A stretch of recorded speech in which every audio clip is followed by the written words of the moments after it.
You know that special breed of person who mistakes a clipboard for a crown and thinks that volunteering for an HOA board makes them the unofficial empress of the universe? Well, let me introduce you to Patricia, call me Patty Henderson, a woman so drunk on imaginary power that she could make Napoleon look humble. It was a beautiful Saturday morning when I decided to visit my investment property in the Sunset Hills community. Now, before we go any further, let me paint you a picture of my relationship with this particular neighborhood. About 3 years ago, I bought a small commercial property right at the entrance of this gated community, a little strip mall with a convenience store, a dry cleaner, and most importantly for this story, a decent-sized parking lot that serves the businesses. The community itself is one of those places where people pay premium prices to live behind gates and complain about everything from the wrong shade of beige on someone's mailbox to the audacity of teenagers existing. It's HOA heaven, which, as we all know, is everyone else's special circle of suburban hell. I parked my perfectly ordinary Honda Civic in my perfectly legal parking space. You know, the one I literally own, and started walking toward the convenience store to check on a few maintenance issues with the building. That's when I heard the unmistakable sound of designer flip-flops slapping against asphalt with the rhythm of approaching doom. Excuse me. Excuse me. I turned around to see Patty Henderson marching toward me like she was leading a one-woman invasion of Normandy. Now, I'd never met Patty personally, but I'd heard about her through my property manager. She was legendary in the area. The kind of HOA board member who treated community guidelines like the Ten Commandments and herself like Moses delivering them from the mountain. Patty was exactly what you'd expect from someone who'd appointed herself as the sheriff of suburban tranquility. Perfectly coordinated athleisure outfit that probably cost more than most people's rent, a tennis visor that had never seen an actual tennis court, and that particular hairstyle that screams, "I need to speak to your manager," in 12 different languages. But the real kicker? She was carrying not one, but 2 clipboards. Because apparently, one clipboard wasn't enough to contain all of her imaginary authority. "You cannot park here," she announced with the confidence of someone who'd clearly never been told that the world doesn't actually revolve around her personal preferences. I looked around the parking lot, then back at her. "I'm sorry, what?" She waved one of her clipboards in the air like she was conducting a symphony of stupidity. "This parking lot is for residents only during weekend hours. You need to move your vehicle immediately, or I'll have it towed." Now, here's where things get interesting. See, Patty had made a fundamental error in her research. She'd obviously seen me park and assumed I was some random outsider who needed to be put in my place by the almighty power of her HOA authority. What she didn't know was that she was essentially telling the landlord to get off his own property. "Residents only?" I asked, genuinely curious about where she'd gotten this information. "And you are?" She puffed up like a peacock who'd just discovered mirrors. "I am Patricia Henderson, chairwoman of the Sunset Hills Community Standards Board, vice president of the Architectural Review Committee, and senior liaison for external property management." I had to give her credit.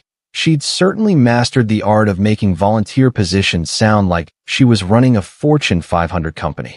I also noticed she'd managed to avoid actually answering my question about the parking restrictions. "That's quite impressive," I said, trying to keep a straight face. "And these parking restrictions are posted where, exactly?" Patty's eye twitched slightly, the first crack in her armor of absolute certainty. "The restrictions are clearly outlined in our community agreement with the property management company. As a non-resident, you have no right to utilize these spaces during peak residential hours." Peak residential hours. On a Saturday morning. In a parking lot that was maybe 1/4 full. I looked around again, noting the complete absence of any signs indicating resident-only parking, time restrictions, or really any posted regulations beyond basic, "No overnight parking" notices. I don't see any signs mentioning these restrictions. "The signs are being updated," she replied smoothly, which in Karen speak translates to, "The signs don't exist, but I'm hoping you're too intimidated to call me on it." "Updated by whom?" I asked. "By the property management company, obviously. Once they install the proper signage, violations like this will be much easier to identify and enforce." "Violations like this?" She was talking about my completely legal parking like I'd just committed a federal crime. The sheer audacity was almost impressive in its scope. And until these signs are installed, how exactly are people supposed to know about these restrictions? I joined the twitching party. Responsible community members stay informed about local parking policies. It's called being considerate. Ah yes, the old, you should have magically known about rules that aren't posted anywhere defense. A classic move from the HOA playbook. Tell you what, I said, pulling out my phone. Why don't I call the property management company and confirm these parking policies? I'd hate to be inconsiderate. The color drained from Patty's face faster than water from a bathtub with the plug pulled. That won't be necessary. I'm sure we can resolve this between us. But I was already dialing. You see, I have the property management company's number memorized for obvious reasons. It's my company. Watching Patty's confidence evaporate in real time was like witnessing a magic trick performed by karma itself. She went from imperious HOA dictator to nervous, suburban mom in about 3 seconds flat. Hello, Henderson Property Management. This is Mike speaking, came the voice from my phone. Mike is my property manager, and he's dealt with Patty's inquiries before. Hi, Mike. It's me, I said, making sure to speak loudly enough for Patty to hear. I'm standing in the parking lot of the Sunset Hills property, and someone here is claiming there are resident-only parking restrictions during weekend hours. Can you clarify the parking policy for me? I watched Patty's face cycle through several interesting expressions: confusion, growing concern, and what appeared to be the dawning realization that she might have made a tactical error. Boss, Mike's voice came through clearly. There are no resident-only restrictions in that parking lot. It's open to all customers of the businesses in the strip mall. Are you having trouble with someone again? Again? I asked, though I suspected I knew the answer. Yeah, we've had a few complaints about some HOA board member harassing customers and trying to enforce parking rules that don't exist. I've been meaning to talk to you about it. Patty had gone completely pale now. She was standing there holding her 2 clipboards like they were life preservers on the Titanic, probably starting to realize that her ship was taking on water fast. Interesting, I said into the phone. Well, I'll handle it from here. Thanks, Mike. I hung up and turned back to Patty, who was now looking like she'd rather be literally anywhere else on earth. So, I said cheerfully, it seems there might be some confusion about the parking policies here. Patty opened and closed her mouth several times, reminding me of a fish that had suddenly realized it was no longer in water. There must be some miscommunication with the property management company. I'll need to follow up with them about implementing proper restrictions. Implementing restrictions? I asked.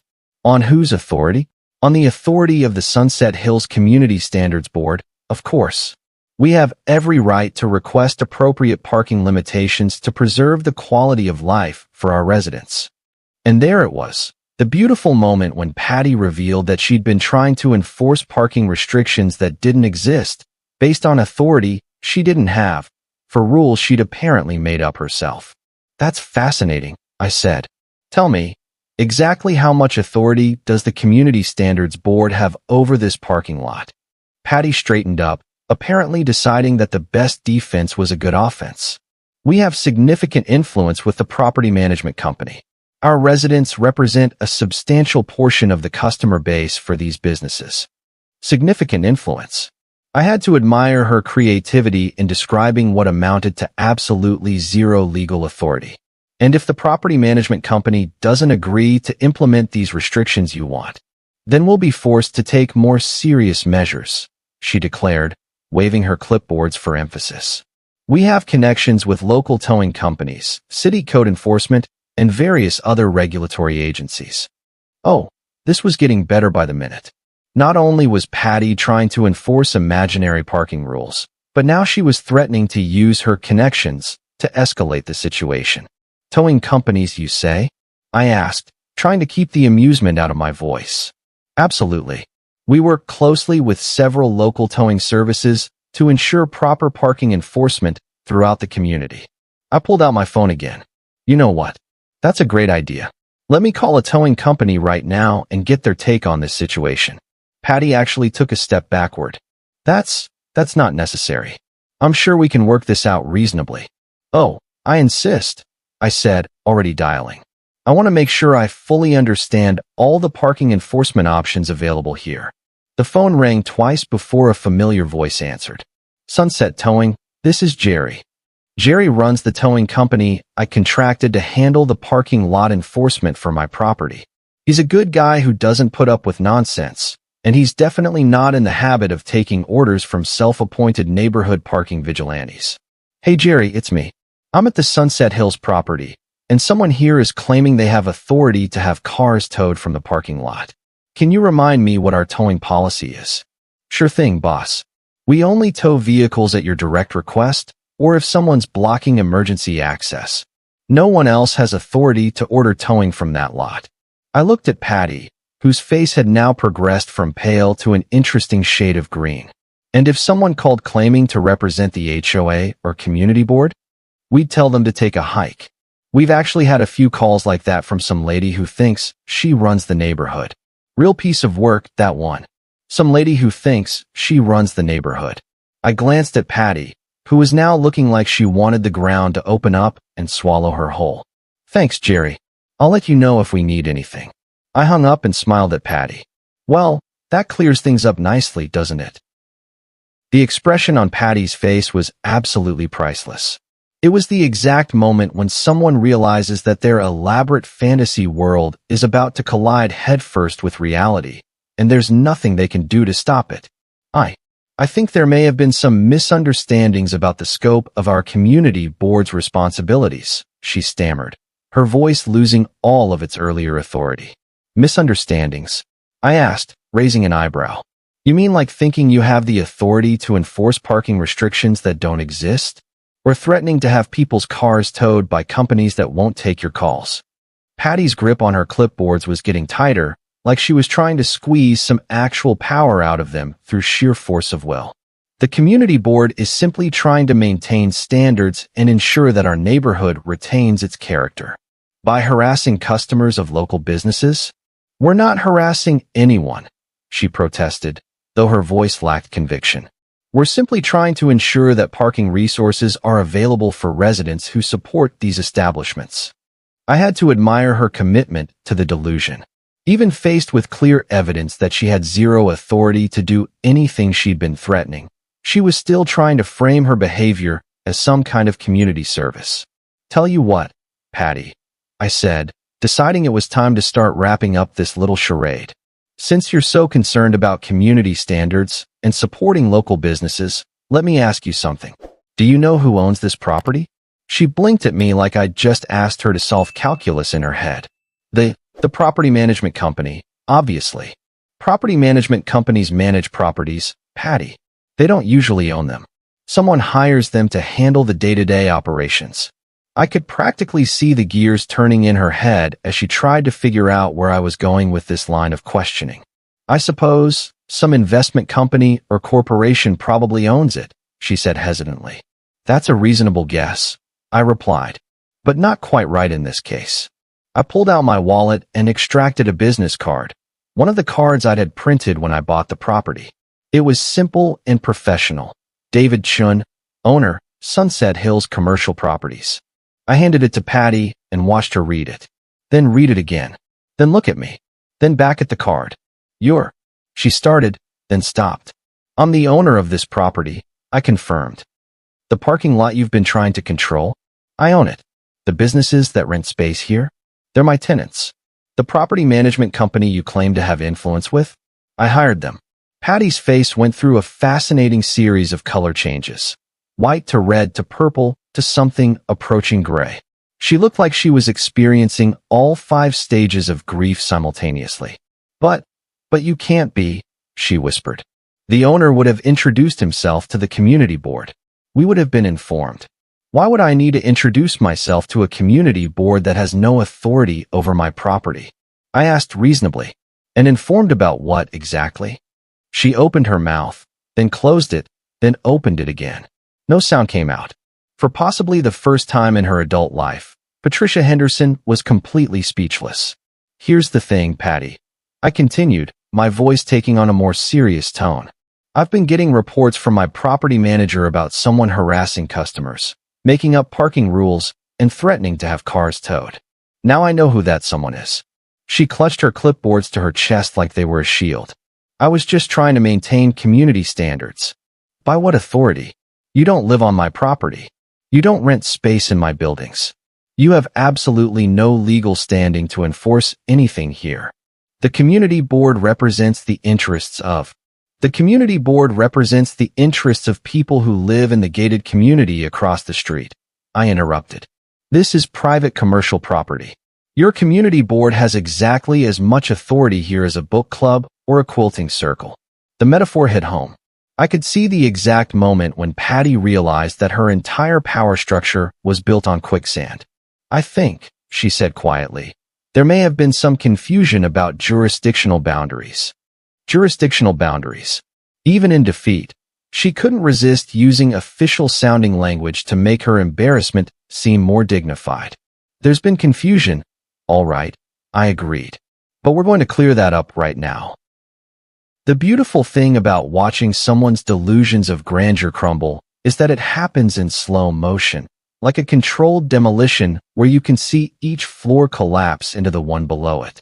Patty was experiencing a complete structural failure of her entire worldview, and I had front-row seats. "So let me make sure I understand the situation," I said, adopting the tone of someone patiently explaining basic concepts to a confused child. "You've been harassing my customers, making up parking rules for property you don't own, and threatening to call towing companies that won't work with you. Is that about right?" Patty's hands were shaking slightly as she held her clipboards. "I was acting in good faith on behalf of the community. We've had concerns about parking availability affecting our residents' access to these businesses." "Your residents' access," I repeated, "to businesses on my property." "Well, yes. And your solution was to try to restrict access to the parking lot so that fewer people could shop at these businesses." Even Patty seemed to realize how stupid that sounded when said out loud. "We thought that priority access for residents would encourage more community engagement with local commerce." Priority access. She was still trying to make her power grab sound like an economic development strategy. "Patty, these businesses depend on customers from all over the area, not just your gated community. If I restricted parking to residents only, half my tenants would go out of business within 6 months." The light was starting to dawn in her eyes. The realization that her community engagement plan would have been an economic disaster for everyone involved. I hadn't considered the broader economic implications," she admitted. "No, you hadn't. You were too busy playing HOA dictator to think about the consequences of your actions." I pulled out my phone again. "Now, here's what's going to happen. I'm going to call my property manager and have him send a cease and desist letter to your community board. If anyone from your organization continues to harass customers or claim authority over this property, I'll pursue legal action for interference with business operations." Patty went pale again. "Legal action? But we were just trying to help." "Help?" I laughed. "You've been driving away customers, making my tenants nervous, and creating liability issues for my business. If that's your idea of help, I'd hate to see what you consider harmful." "Please," she said, and for the first time, her voice actually sounded human instead of officiously obnoxious. "I didn't realize. I thought we were within our rights." "To do what exactly?" "Control property you don't own based on authority you don't have." She looked down at her clipboards like they had personally betrayed her. "The community board position comes with certain responsibilities. To your community," I said firmly, "not to random businesses in the area. Your authority, such as it is, extends exactly to the boundaries of your housing development. Everything else is just you playing pretend." I could see her deflating like a punctured balloon. The woman who had marched over here 20 minutes ago, ready to have my car towed and put me in my place, was now standing there looking like a kid who'd just been told Santa Claus wasn't real. What do you want me to do?" she asked quietly. "First, you're going to stop harassing customers in this parking lot. Second, you're going to inform your community board that they have no authority over this property and need to stop pretending otherwise. Third, if you have legitimate concerns about parking or business operations, You'll contact my property manager through proper channels instead of staging one-woman enforcement operations. She nodded slowly. And if I do all that, you won't pursue legal action? As long as the harassment stops immediately and permanently, I'm willing to consider this a learning experience rather than grounds for a lawsuit. The relief on her face was palpable. Thank you. I think I may have gotten carried away with my community responsibilities. Patty, I said, my voice softening slightly. There's nothing wrong with wanting to improve your neighborhood. But you can't improve your neighborhood by trying to control things that aren't part of your neighborhood. She looked up at me with something that might have been the beginning of genuine understanding. I suppose I should have researched the property ownership before making assumptions about our authority. That would have been a good start, yes.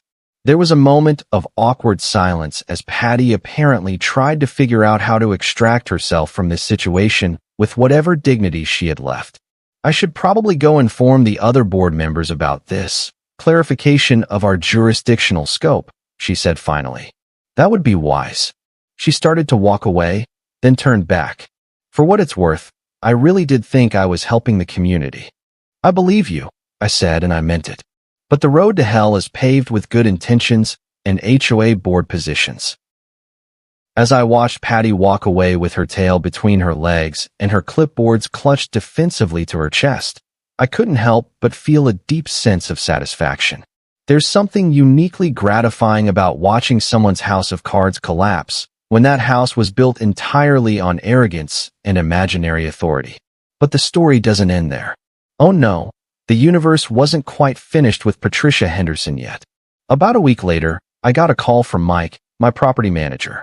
Boss, you're going to love this, he said, and I could hear the amusement in his voice. What's up? Remember that HOA lady who was giving you grief last weekend? Turns out she wasn't just harassing customers at our property. Oh, this should be good.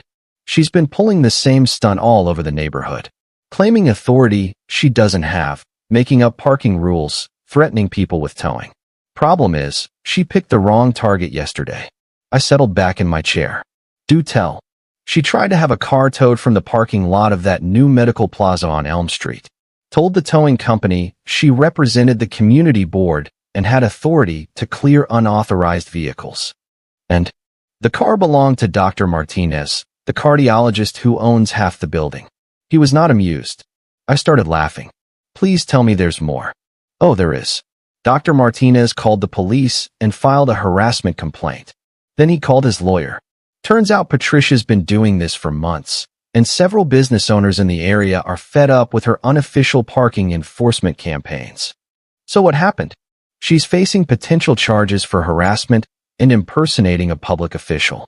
Plus, the Sunset Hills HOA board held an emergency meeting and voted her out of all her positions.